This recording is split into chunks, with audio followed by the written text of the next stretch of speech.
Welcome to the first episode of Controller to Connected, an eSports podcast. My name is Jose Najarro, and today on episode 1, we're going to talk about the overall eSports market. So let's get started.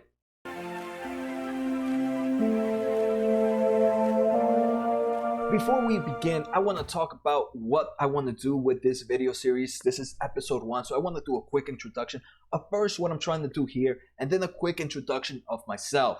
So this is a video series for the esports community. I want to be able to bring value to you, the listeners.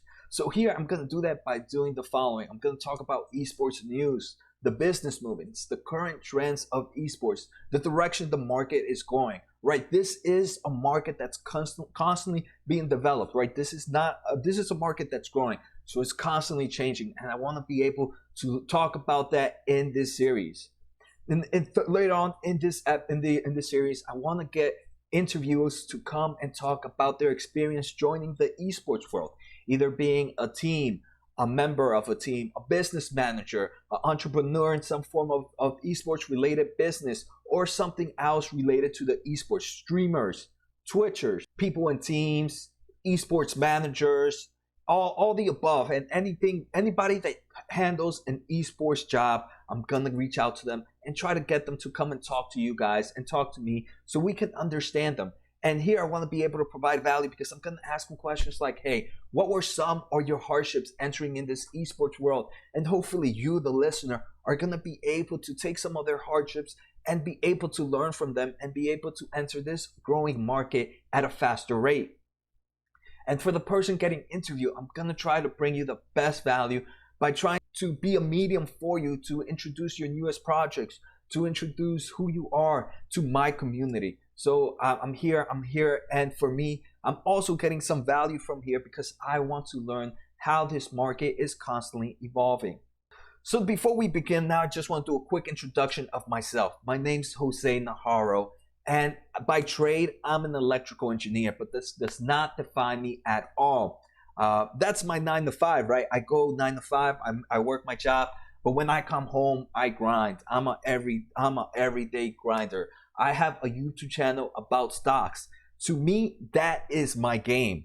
Another quick backstory, right? Right before college, I used to be a huge time gamer. Gaming was my life.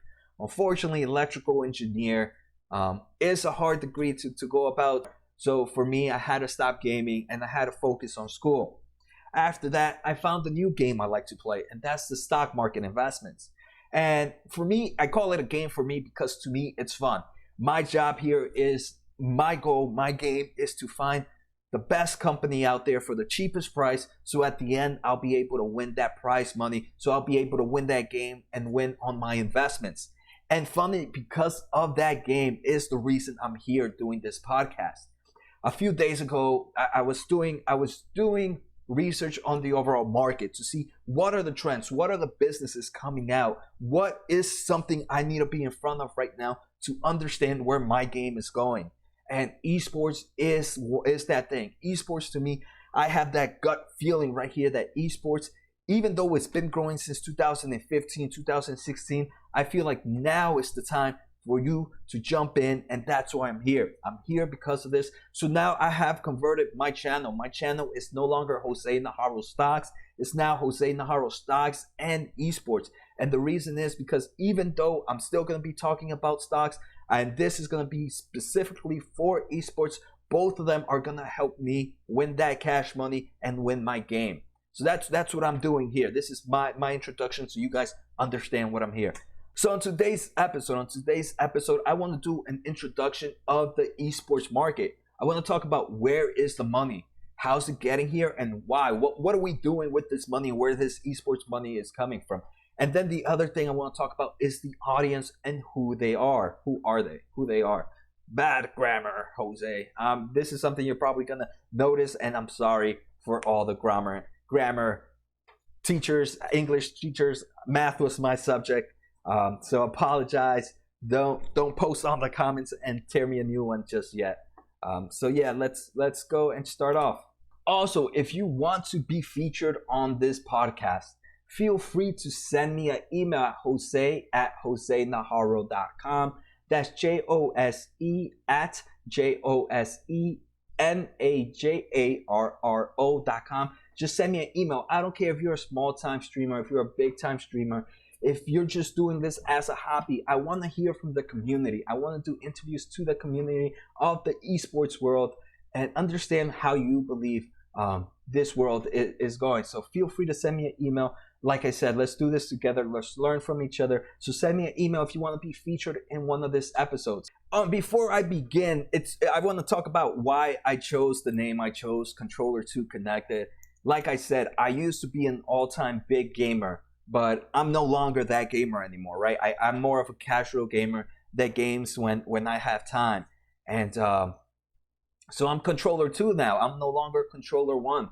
I'm not the main honcho playing the games there, but I don't mind jumping in here and there whenever I want to play. So I thought that was a fitting name for who I am as a gamer and to just show who I am to the esports community. So that's why I said Controller 2 Connected. And I enjoy the name a lot. So I just wanted to let you guys know why I went with the name. So now let's start off with revenue, right? So this is my game, right? This is what I like to see. I like to see where the business is going, how the business is evolving. So here in 2018, esports made $865 million. In 2019, this past year, this went up to almost $1.1 billion. The growth here is ridiculous. And if we can see these 2020, 2021s, and 2022s, it continues to increase at dramatic levels. Look, in 2022, you're sitting at more than double. It's sitting $1.790 million. So that's almost $1.8 billion of money is expected to enter the esports world. That's more than double of what it was made in 2018. So you can see this growth coming into this sector is dramatic, is strong, and is still coming. And just for you guys, all the information here that I collected, I found on a website called newzoo.com. Newzoo.com. I've also used some other websites that I'm going to talk about once I talk about their data, but newzoo.com has a lot of free information about the esports market. They also have a paid market that goes really in detail of the overall market. So definitely check out their website, newzoo.com/esports report. That's where I got this information from if you guys want to take a look at it. Next, I want to talk about this revenue breakdown, right? So we said this year in 2019 came with almost $1.1 billion of this advertisement. And now let's break it down into where that money is coming from. 42% of that money comes from sponsorships.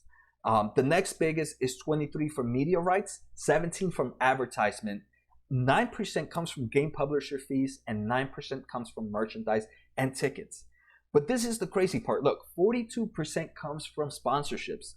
And I understand from from the market experience that this is a sponsorship market. The money that is going to come here are from sponsors. And the reason that they are from sponsorship is because they're actually using it as advertisement purposes. So, right, when you see, we have plenty of companies, big companies here sponsoring esports teams, sponsoring esports bar. And why are they doing that? They're doing that for advertisement purposes. So we can see Nike just sponsored a team that they're promoting them with all the apparel from sneakers. So now they paid for that sponsorship. They're paying for that sponsorship, right? And what's it gonna do to Nike? At the end of the day, Nike, now all these esports watchers are gonna be like, wow, those Nike shoes look so nice on that team. I need to get me a pair of those shoes. I need to get me a pair of those jerseys. So even though their sponsorships for Nike is pretty much an advertisement purpose, right? Right now, when we talk about gaming computers, who are the two main computers we think about? For me, the two main are Omen computers and Alienware. For me, it's mainly Omen, right? Because Omen sponsors all these teams, all these bars with their computers. So now, whenever you want to think about, hey, let me get my kid a computer for gaming, who do you go to? You're gonna go to Omen and buy their computers. You're gonna go to Alienware, buy their computers, right? So here you have AMD, Intel, all making graphics cards for gaming, and they're also sponsoring esports teams, right? So for them, for the world, this is a sport, an advertisement purpose. That's why this market is becoming so strong, and we're going to see, right, the audience here continues to grow. We're going to see game publishers and tickets are the lowest of this revenue. Game publishers are 9% of sales, and merchandise and tickets are another 9% of total revenue.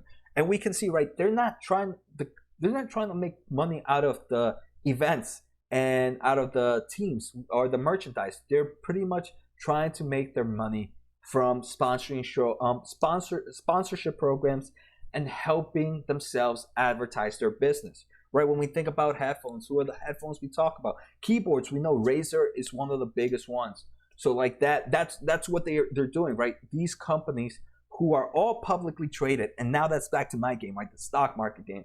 That to me, I'm here to see what companies are investing where, which ones are getting the best advertisement purpose, and then I go back to that company and see, hey, how is this sponsorship gonna help that company make money, and how am I gonna be able to make money with it? So you can see how, for me, these are two markets these are two worlds that, for me, interact with each other pretty well.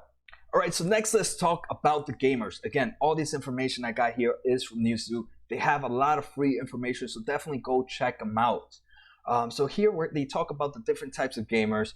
The ultimate gamer. This is the gamer that has gaming in their DNA. All they want to do is play games. They want to spend their free time and their money on games.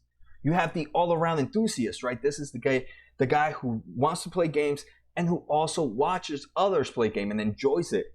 We have the cloud gamer. They enjoy the free-to-play games, the discounted titles. They only spend on hardware when necessary. We have the conventional player, right? The person that doesn't care what's going on in the outside world. They just want to play their games. They don't care who's playing or what games they're playing. They just want to play the games that they want to play. You have the hardware enthusiast, the guy who wants to have the best hardware no matter what type of game they play. They just want to optimize their experience for software, for games, and everything. Then you have the popcorn gamer. They enjoy gaming, but they rather watch other people play. The backseat viewer, right? The person that used to be that gamer back in the day, but now because of life and stuff, whenever they watch eSports or any gaming shows, it makes them want to jump back in, but they have all this stuff in front of them that makes them the backseat viewer. Then you have the time filler, the person that just plays game when they need something to fill. So here, 13% are the ultimate gamer, 9% are the all-around, 19% are the cloud gamers. I thought this was pretty low. 4% are the conventional players. Only 4% of gamers only care about playing the games and don't really care what's going out there. 9% are the hardware enthusiasts. 13% are the popcorn gamers. 6% are the backseat viewers. And 20% are the time fillers. Who am I? I would say, unfortunately, I'm the backseat viewer right now with life and everything. I used to game a lot, but now it's just I game when I have time. So I'm probably a mixture of the backseat viewer and the time filler. But I know my brother, he enjoys gaming. And at the same time, he also enjoys watching other people game. So he's that all-around enthusiast. If he's not playing that new zoo game, I forget what it's called, he's watching someone develop a zoo, and he's just enjoying the stream. The next one, actually, the next data sites that does not come from Newzoo. It comes from globalwebindex.com. And again, some more introduction of the gamers and who they are. 29% of gamers play mobile only.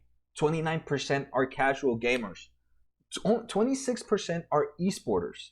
13% play games just for the socialized aspect. 12% are the cloud gamers, and only 3% are influencers.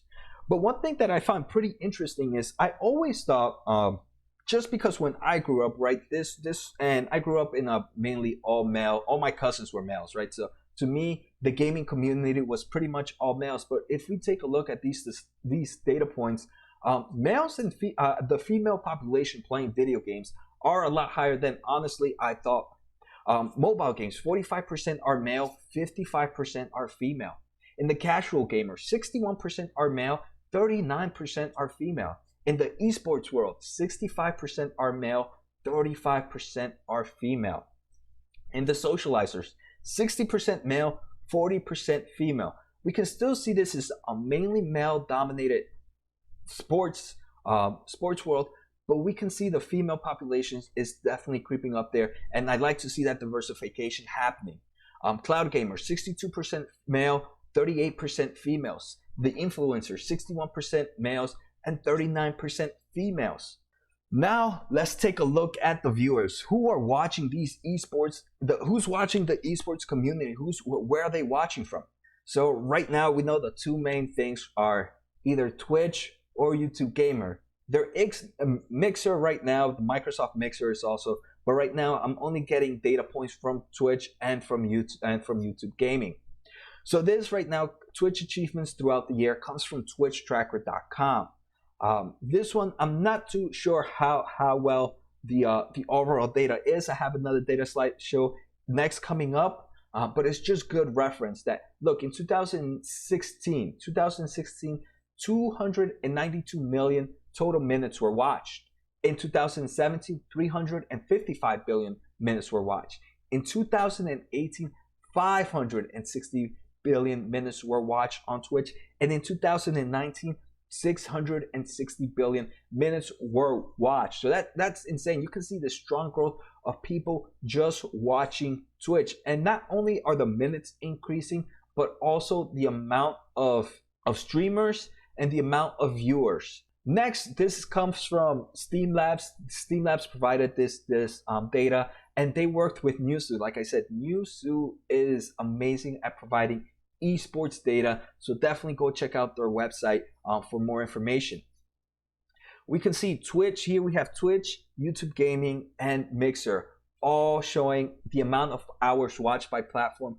And we can see Twitch is the biggest of all. Twitch has made 9.7 billion of hours watched in 2019. YouTube has a less than a third of that, sitting at 2.8 billion hours watched. And Mixer doesn't even have 1 billion hours watched on their platform. But here they're growing, right? So Twitch growth is slowing. 46 more content watched on YouTube Gaming this year, and Mixer doubles its user base. So these are both new compared to Twitch. Twitch came out first, and it had that first momentum run, right? They were the first ones to do this, so they have that they have the what is the freaking word I'm looking for? They have TikTok. I don't know. They have that strength. The strength? No, that's not what I want. But let's just say strength. They have that strength of being the first ones in that market, so they hold a lot of the customers. But look, YouTube they said YouTube is growing, and Mixer, which is brand new, they just got Ninja to go into their platform, which again is helping them grow. So look at the viewers. Viewers in 2017 were 335 million total audience. In 2018, there was a 17.8% year-to-year growth at 395 million audience. In 2019, we see another double-digit growth of 15% year-to-year. And look, for 2022, again, some Newzoo data provided. For 2022, they expect 645 million users to be there, continuing that double-digit growth. And we can see this is actually divided pretty evenly between the esports enthusiast, and the occasional viewer. Most of the time it's the occasional viewer that makes up this, but that esport enthusiast is right there numerically wise. For 2019, 253 million were occasional viewers, and 201 million were actual esports enthusiasts. And you know what's the great thing about esports? Esports is not just for those professional gamers, right? Even the casual gamers have a way to enter this realm. And this is something I want to bring to in this podcast, right? I want to bring the casual gamers so they can talk about how they're entering this esports realm, so you, the listener, can understand what's another method to enter this. You don't just have to be the professional gamer. And finally, within this esports audience growth, 57% of the audience comes from the Asia Pacific region. Only 12% comes from the North America region, and 16% comes from the Europe region, and then the rest of the world makes up 15%. But it's crazy, even though the Asia Pacific continents make up 57% of the viewers, over about 40% of the total revenue comes from North America. North America and China alone make over 50% of the total market revenue. If I can recall correctly, North America collected $401 million of revenue this year, where the total this year was $1.1 billion. So 400 million, over 1/3 came from just North America. 200 and I think it was 260 came from China. So just those two countries make over 50% of the total revenue coming into the esports market. So that's the end. That's the end of episode 1. I hope you guys enjoyed the episode. Make sure to subscribe to the podcast and my channel. Like I said, Jose Najarro Stocks and Esports, where you get to learn about both. And like I said, I'm here to provide value to both the listener, the person I'm trying to interview, and myself. So hopefully let's all enter this realm together and let's all learn from each other. And like I said, don't forget to send me an email if you want to pop up on the show, if you want to interview. I don't care if you're a small-time streamer. I don't care if you're a small-time Twitcher. If you're just if you're just getting started, I want to hear from you. So send me an email at jose@josenajarro.com. That's JOSE@JOSENANCY, NAJARRO.com. If you're on my YouTube channel, you'll be able to find the link to my email address on this video. So like I said, send me an email. Let me know when we can meet up. We can do a Skype interview, and I can ask, and we can help the esports community. So take care, guys. Have a good night, and see you next time.